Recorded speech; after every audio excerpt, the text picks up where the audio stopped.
Hey everyone, welcome to another episode of Stop Motion Anime Reviews. I'm Anime, and today we're taking a look at the Diamond Select Marvel Select Star Force Captain Marvel figure. This figure retails for around $25 to $30 depending on where you get it, and it's most likely available at your local comic shop as well as at online retailers such as Amazon, Big Bad Toy Store, Toy Wiz, Entertainment Earth, and other places. So let's take a look at this figure and its packaging and see what it's all about. So this is your standard Diamond Select display ready packaging. The front of the box has your display window with the figure and the accessories all laid out. There's a Captain Marvel movie logo, the Marvel Select logo, and it says Star Force Captain Marvel. On the side you've got a picture of Brie Larson in her red and blue Captain Marvel outfit. On the back, you've got a picture of Brie Larson again in the upper left corner, and some product shots of the Star Force Captain Marvel figure, and pictures of some of the accessories, which we'll come back to, because there are discrepancies between what you're shown here on the back of the box and what you actually get. Of course, in all fairness, Diamond Select does put in tiny print on the bottom of the box a statement which says, quote, "We constantly improve and update our products. Sometimes as a result of these improvements, what is seen on the package may differ from somewhat in color and content from the product inside," end quote. But I guess we can take a look at what we got, compared to what was intended, and see if that statement holds true on whether or not what we got are improvements. So with the figure out of the box but still in the packaging, you can see it comes with quite a few sets of hands, an extra head, a stand, Goose the Flurkin, and some flame effect in the back in a secondary plastic that we'll take a closer look at later, as well as another clear plastic stand with an articulated arm. So taking a look at the figure straight out of the box, I think the first thing that's going to catch everyone's attention is how off the likeness to Brie Larson is. And I find this to be kind of a common problem about the Diamond Select MCU figures. Other than a few of these figures, most of these Diamond Select Unmasked MCU figures don't really have a great likeness to the actors who portray them. I'm not sure if that has to do with licensing issues, like perhaps maybe they're not allowed to use the likeness of the actors and actresses, or if it's just bad sculpting. But whatever the case, it's disappointing to see. As for the rest of the figure, I guess the thing to me is, as you'll see later on, just how similar in detail the body is to the Marvel Legends Star Force Captain Marvel. And I guess that's kind of weird because usually the Marvel Select figures are designed in a way where the small details and the aesthetics usually are better than the Marvel Legends versions. But with this figure, it isn't significantly more detailed than the Marvel Legends one. The small differences I noticed between the two figures is that this figure appears a little bit more slim. There are some slight differences in the paint applications. For instance, I noticed on the shoulder pads. And this specific Marvel Select figure has really circular ball-like ankles, as you can see in the figure, more so than I usually see on Marvel Select figures. Taking a look at the accessories, starting off with the pairs of hands that we get 4 extra pairs included with the set that's already on the figure. So that makes for a total of 5 sets of hands. So the center hands are the hands that come on the figure, and they are just a set of open, relaxed hands. And they also include another set or 2 sets of open, relaxed hands, which are just slight variations of the regular ones that come on the figure. So the ones on the upper right have the fingers more curled up, and the ones on the bottom left have the fingers more curled in. And I guess that's cool, but these 3 hands are extremely similar to each other. They're so similar, in fact, you hardly can tell a difference between these 3 sets. And they could have just gotten rid of 2 of these pairs and included perhaps a different accessory. Now she also comes with a pair of fist hands and a pair of more tiger palm strike looking hands. Most likely it's some sort of blast shooting hands. And the paint applications are okay for the most part. However, some of the painting on some of these hands are a bit splotchy. For instance, on one of the sets of relaxed hands, the bottom left hands, there are some unpainted black portions which therefore leaves the skin showing. As well as on some of these hands, there are some specks of blacks that land on the actual flesh-colored fingertips. And just to show you an example of how much the open, relaxed hands look similar to each other, as you can see, these are actually different hands on the figure, but they look so similar you really can't tell the difference. Now we can take a closer look at the two head sculpts that come with the figure, and the default head is the unmasked head that comes on the figure. And like I said before, its likeness is really bad. It looks nothing like Brie Larson, and if you ask me, it looks more like the actress from the horror movie Hereditary, Millie Shapiro. And as you can see, I have a side-by-side picture of her with the figure. And I don't know, I think it looks like her, but I don't know what you guys think. You can let me know if you agree or not in the comments. But I guess if you wanted to make your own Charlie figure from Hereditary, you now have a head of Millie Shapiro who plays Charlie from Hereditary. But other than that, I think that some of the paint applications come on a little bit too strong. For instance, her eyebrows are painted a little too strong and look a bit cartoony. Her eyes are painted kind of a little off and droopy like. And it's hard to tell if this is a good sculpt or not, because it might be, but the paint applications on this thing make it hard to tell. But the hair itself is sculpted pretty well. It's a bit of a more lighter brown, caramel-like color, and there are a little bit of orange accents and stuff here and there. The other head we get is the helmeted head, which is vastly superior to the unmasked head. It's a nicely sculpted head. It's nicely sculpted around the mouth area. The mohawk portion is nicely sculpted and painted very well. And overall, I think this is a very nice looking head compared to the unmasked head. And it kind of just makes the unmasked head kind of a throwaway accessory, because I don't see how anybody would really use the unmasked head over this one. And we also get a little statuesque figure of Goose, the Flerken/cat from the movie. But I think the paint applications are all wrong here. The figure is extremely orange, as well as having a completely solid white belly. And if you take a closer look at this picture of Goose from the movie, he's actually a light color, like a white or yellow, with orange or brown stripes. So the figure that comes in the box is nice and all. It's well sculpted. It looks nice enough, but it doesn't really look like Goose from the film. You also get this black base with a peg, as well as this clear one with an articulated arm that actually has a peg that ports into the back of the figure and allows for flying or floating poses, or just dynamic poses. And the final accessory you get is this blast off piece that's separated into two pieces. And the smaller piece just ports into the bigger base part. So the bottom portion of the smaller piece is shaped in a way that only fits in one way into the bigger base part. And then at the top of the smaller piece are two pegs where you can place where the figure can stand. And the base itself is just hollow. So it's pretty light, but it's a pretty sturdy base. And Captain Marvel just stands on the top of the base, and as you can see, it just looks like she's blasting off. But one of the problems with this base is that in the movie itself, Captain Marvel doesn't fly until the end of the film when she's in the red and blue outfit.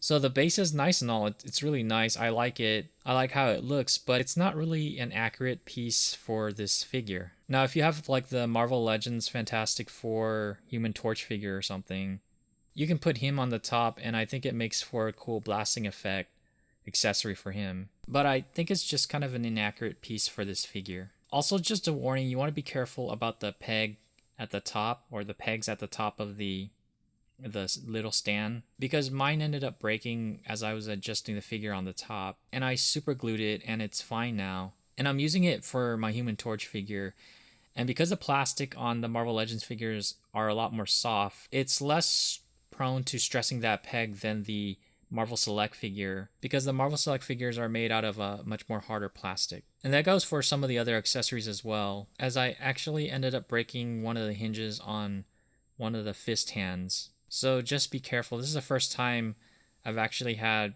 one of my Diamond Select figures break like this, so just a word of warning.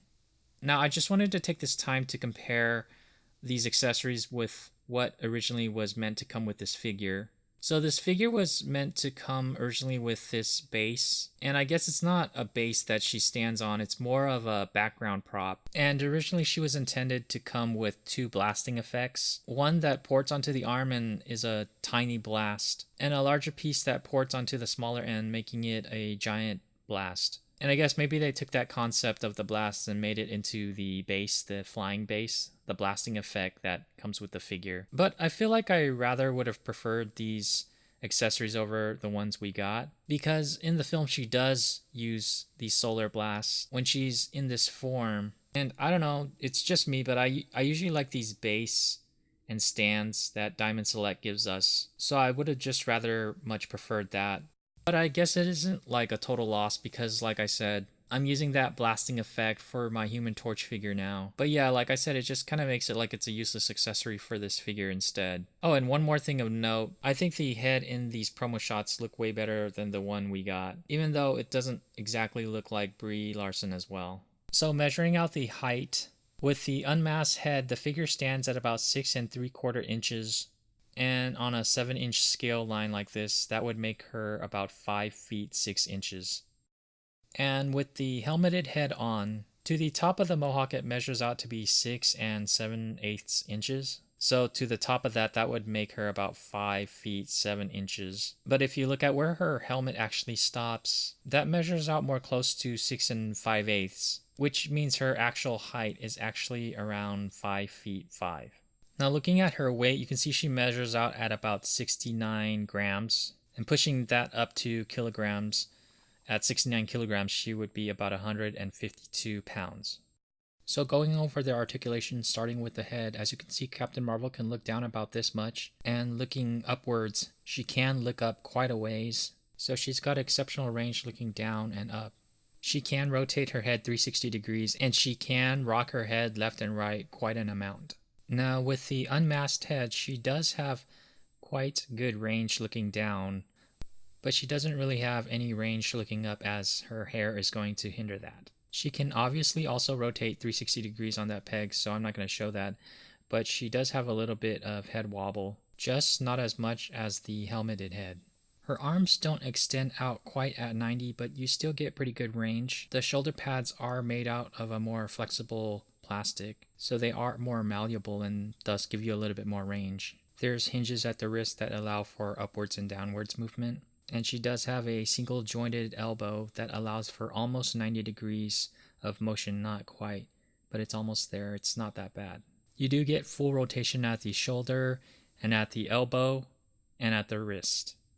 There's a diaphragm cut that allows her to lean back ever so slightly, and about the same range leaning forwards as well. It also allows for a good degree of side-to-side movement, and also has 360 degrees of rotation as well. There's also a waist cut that allows for a little bit of degree of rotation as well, but for my figure it doesn't seem like I can rotate it 360 degrees, so it just allows for a little bit of turn. She can do the splits quite well. She's got an upper thigh cut with full degrees of rotation, and she does have good range kicking forwards and a little bit of range even kicking backwards. She's got a solid double jointed knees that has a good bend and actually looks pretty good. And you can get her feet to kick back all the way and forwards just a little bit. And she does have really full range swivelly ankle pivots and also double peg holes at the bottom.